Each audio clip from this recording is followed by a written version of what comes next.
Robert Kiyosaki, author of Rich Dad, Poor Dad, had two main influential fathers in his life. Poor Dad was Kiyosaki's biological father, a man who was highly intelligent and very well educated. Poor Dad believed in studying hard and getting good grades, then finding a well-paying job. Yet, despite these seemingly positive attributes, Poor Dad didn't do well financially. Rich Dad was the father of Kiyosaki's best friend. He had a similar work ethic to Kiyosaki's real dad, but with a twist. Rich Dad believed in financial education, learning how money works, and understanding how to make money work for you. Although he was an 8th grade dropout, Rich Dad eventually became a millionaire by putting the power of money to work for him. The book is written from Kiyosaki's perspective of how Rich Dad went about making money and the mistakes that Poor Dad made. The first 6 chapters of Rich Dad Poor Dad make up about 2/3 of the book and discuss the 6 lessons that Kiyosaki learned from his rich dad. Chapter 1: The Rich Don't Work for Money. Oftentimes people misunderstand the title of this chapter and mistakenly believe that it means the rich don't work. In fact, the complete opposite is true. Instead of reading the chapter title as The Rich Don't Work for Money, what Kiyosaki means to say is that the rich don't work for money.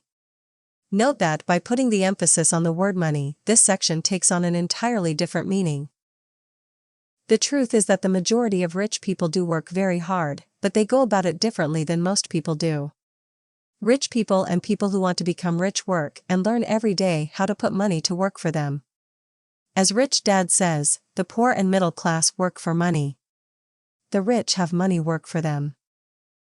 Kiyosaki also notes that having a regular job is just a short-term solution to the long-term problem or challenge of creating wealth and financial freedom. It's fear that keeps most people working at a job. The fear of not paying their bills, the fear of being fired, the fear of not having enough money, and the fear of starting over. That's the price of studying to learn a profession or trade, and then working for money. Most people become a slave to money and then get angry at their boss. Chapter 2: Why Teach Financial Literacy. The second chapter of Rich Dad Poor Dad explains the difference between an asset and a liability. Chapter 2 drives home the point that it's not about how much money you make, but about how much money you keep. An asset is something that has value, that produces income or appreciates, and has a market where the asset can easily be bought and sold. Assets produce income. Assets appreciate. Assets do both. Conversely, liabilities take money out of your pocket because of the costs associated with them. When Rich Dad Poor Dad was first published back in 1997, Kiyosaki created a lot of controversy with this statement. That's because by definition, a personal residence isn't an asset unless it appreciates enough to offset the costs of ownership. On the other hand, rental property is an asset because it can generate enough passive income to exceed the expenses of operating and financing the real estate. As Kiyosaki writes in Chapter 2 of Rich Dad Poor Dad, want to grow rich? Concentrate your efforts on buying income-producing assets when you truly understand what an asset is. Keep liabilities and expenses low. You'll deepen your asset column. Chapter 3: Mind Your Own Business. There are 2 key messages in this chapter. First, pay off your debts and start investing in income-producing assets as soon as possible. Next, stay financially healthy by spending your time instead of your paycheck and investing as much of your money as possible in assets. Kiyosaki notes in Chapter 3 of Rich Dad Poor Dad that most people confuse their profession with their business. In other words, they spend their entire lives working in somebody else's business and making other people rich. One of my favorite quotes from this section is, "The primary reason the majority of the poor and middle class are fiscally conservative is that they have no financial foundation. They have to cling to their jobs and play it safe. They can't afford to take risks." Chapter 4: The History of Taxes and the Power of Corporations. When reading this chapter, it's important to keep in mind that Kiyosaki wrote Rich Dad Poor Dad as a motivational book, not to provide expert financial or tax advice. For example, Kiyosaki writes about the time he bought a Porsche and treated it as a business expense, using before-tax dollars.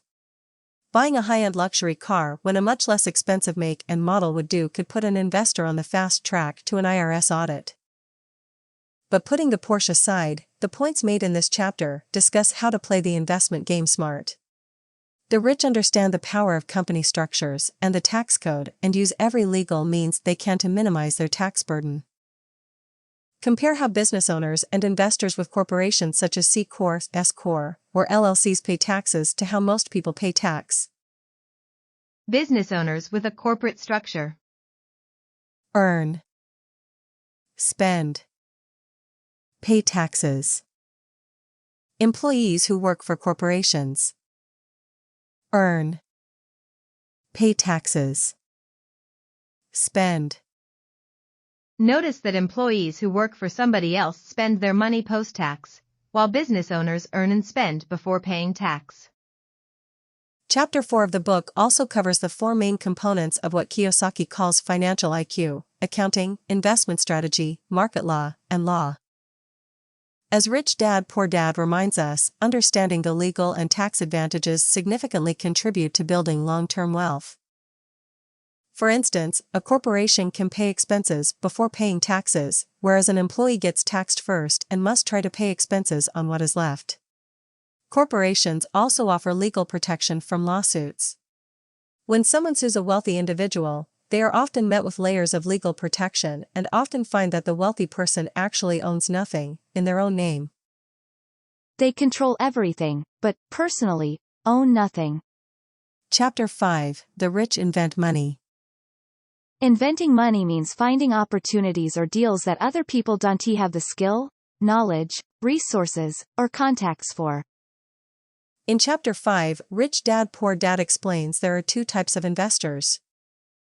Investment packages are bought by people who entrust their money to a developer or fund manager.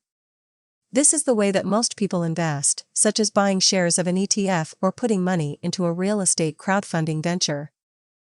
Professional investors look after their own investments, research the market to find deals that make sense, then hire professionals to manage the daily oversight. Professional investors have three things in common. Identify opportunities that other people have not found. Raise funds for investment. Work with other intelligent people. Here's one of my favorite closing thoughts from this chapter. Some people argue that there aren't real estate bargains where they are, but there are prime opportunities everywhere that are overlooked. Most people aren't trained financially to recognize the opportunities in front of them.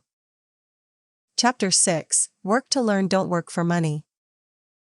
Poor Dad was intelligent and well-educated and worked for money because job security meant everything to him. Rich Dad became a millionaire by working to learn. As Kiyosaki writes, I recommend to young people to seek work for what they will learn, more than what they will earn. Look down the road at what skills they want to acquire before choosing a specific profession and before getting trapped in the rat race. In fact, that's exactly what Kiyosaki did. He joined the Marines after graduating from college and learned the essential business skills of leading and managing people. After serving his country, Kiyosaki joined Xerox, overcame his fear of rejection to become one of the top 5 salespeople in the company, then left the corporate world to form his own business. Chapter 6 of Rich Dad Poor Dad then discusses the synergy of management skills needed for success in business. Cash flow management. Systems management. People management. Overcoming obstacles. Chapter 7 of Rich Dad Poor Dad begins by noting that the primary difference between a rich person and a poor person is how they manage fear. Robert Kiyosaki isn't talking about the type of fear that some people have when going to the dentist or watching The Exorcist. In the book, fear is about the fear of losing money and how to handle that fear. It's one of the 5 biggest obstacles people face on the path to becoming financially independent. Fear. Cynicism. Laziness. Bad habits. Arrogance. These roadblocks and the failure to overcome them are why people who have studied and achieved financial literacy are still unable to develop assets that generate plentiful amounts of cash flow. Fear. Losing money is a fact of investing life, and so is the fear that comes along with it. Kiyosaki notes that he has never met a rich person who has never lost money, but he has met plenty of poor people who have never lost a dime because they've never invested. Real estate investors who choose to act only on a sure thing are paralyzed by fear in disguise. People who can't see the big picture and think big are the ones who almost never, ever succeed in investing or in life. Cynicism. Everybody has doubts that affect self-confidence, and it's easy to fall into the trap of playing what if, especially when friends and family are constantly reminding you of your potential shortcomings. Things like the economy crashing, interest rates rising, and tenants not paying their rent are common what if fears that all real estate investors have.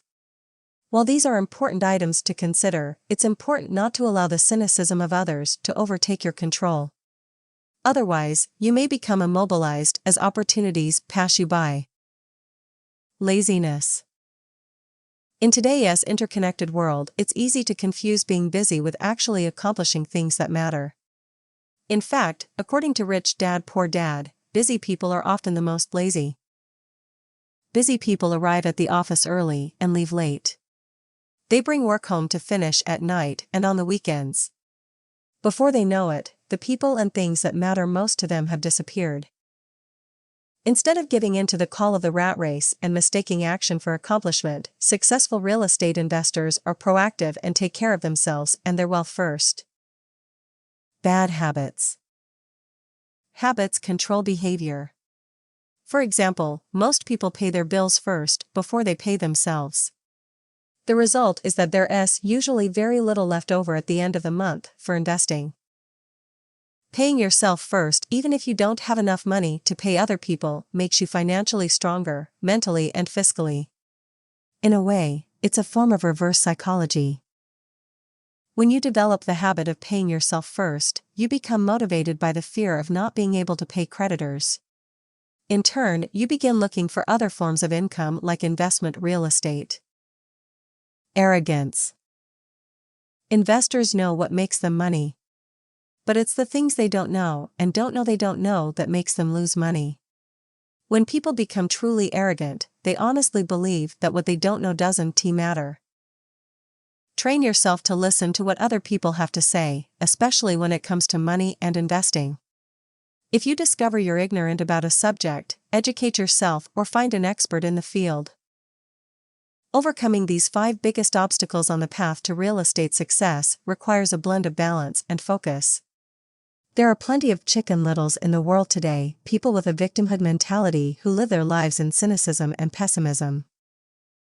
Rich Dad Poor Dad suggests filtering negative people and their fears out of your life.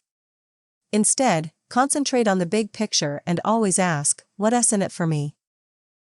Getting started. In Chapter 8, Rich Dad Poor Dad tells us that there is gold everywhere, most people are not trained to see it. Part of this lack of vision and clarity comes from the world we live in. We're trained from a very young age to work hard for someone else, spend the money that we earn, and borrow more if we run short. Unfortunately, people who choose to become one of the masses never take the time to develop their financial genius. Investing in real estate is the perfect example. The average person can spend a week out in the field and find nothing, while the investor who has trained himself can easily find 4 or 5 deals that make sense in a single day. Here are the 10 steps to follow to develop your financial genius and discover the gold that's already out there, just waiting to be found. Have a deep emotional reason or purpose for doing what you do, a combination of wants and don't wants. Understand the power of choice and choose daily what to do, including choosing the right habits and educating yourself. Choose your friends carefully by leveraging the power of association, being careful not to listen to poor or frightened people. Master the power of learning quickly and develop a formula for making money. Pay yourself first by mastering the power of self-discipline to manage your cash flow, people, and personal time. Select great people for your team and compensate them generously for their advice, because the more money they make, the more money you will make. Ask how fast do I get my money back, by focusing on return of investment first, followed by return on investment. Use money generated by assets you own to buy luxuries, by focusing on self-discipline to direct money to create more. Have a role model to follow and tap into the power of their genius to put to your use. Realize that if you want something, you need to give something first. Still want more? Here are some to-do-s. In the final section of Rich Dad Poor Dad, Chapter 9, Kiyosaki pulls the key lessons of the book together into a checklist of actions you can start taking today. Stop doing what you're doing by taking a break and assessing what isn't working. Look for new ideas by finding resources on different and unique subjects. Find a mentor who's been where you're going, take them to lunch and pick their brain. Always be learning by taking classes, attending seminars, and reading. Make lots of offers, always with escape clauses, because eventually someone will say yes. Spend 10 minutes each month for the next 12 months walking, running, or driving a certain area and looking for changes that create bargains.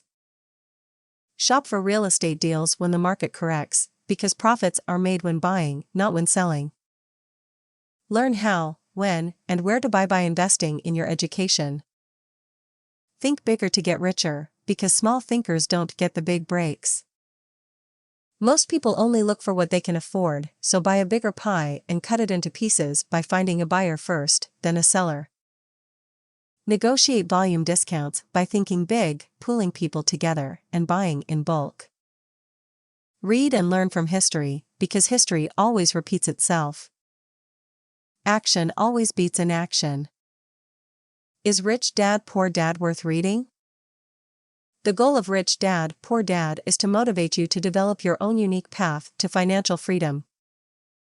While the book doesn't take a one-size-fits-all approach with ready-made answers, it does provide an excellent framework for creating your own objectives to build wealth by investing in real estate. Strengths. Provides a contrarian view that is different from the common knowledge found in most personal finance education. Focuses on turning income you earn into assets that produce even more income. Encourages controlling spending and expenses.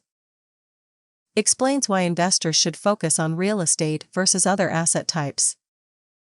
Emphasizes the power of thought and continual learning.